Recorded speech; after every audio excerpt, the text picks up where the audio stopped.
You're here for game. Excuse me, it's not your business. I'm good, boss.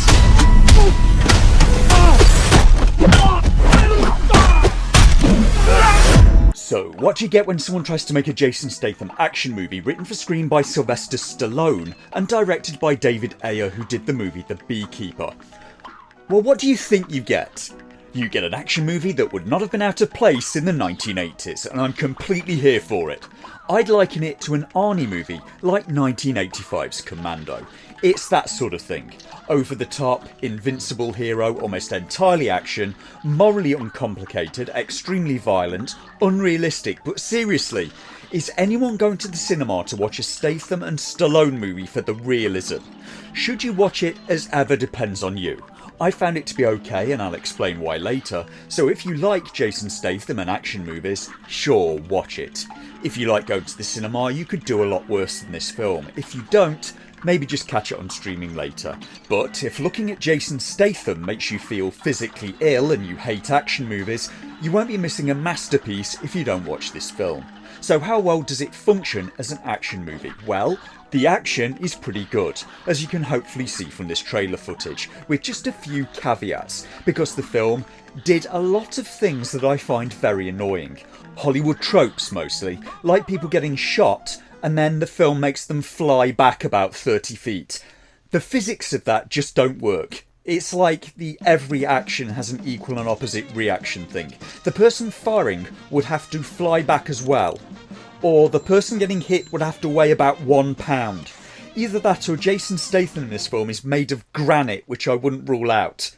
It does the hero getting fired at and using a person as a shield, which is also not a great idea, because if meat could stop bullets, soldiers would be filling their plate carriers with steak. There are many channels on YouTube that demonstrate this sort of thing, like Garand Thumb. Watch some of their content and you will see exactly how bullet resistant the human body isn't. In reality, it will probably pass right through the person you're using as a shield and through you. It also does hand grenades going off like a daisy cutter and sending people flying through the air, when in reality, this is a real hand grenade going off. Special education in the regular. They less send people flying, more rip everything apart with shrapnel. In some ways, the real ones are far scarier than the movie ones. But again, do people really come to watch a Stallone movie for realism?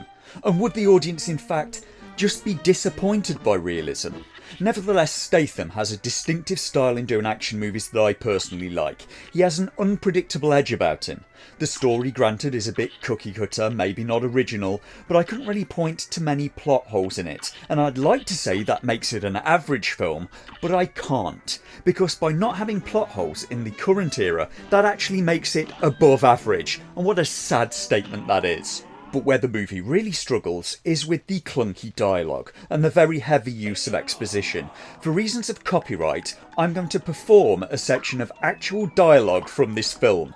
Statham has gone to see an ex-army friend who is blind, but just somehow fired an arrow at his head. At one point, the army friend says, "You know, for me, there's no separation between day and night, so I have to make my own." And Statham responds, "It's hard living in a grey world. I couldn't save your eyes. Sorry, it eats at me." And it's all a bit abrupt, and for me the film needed more character building than it got.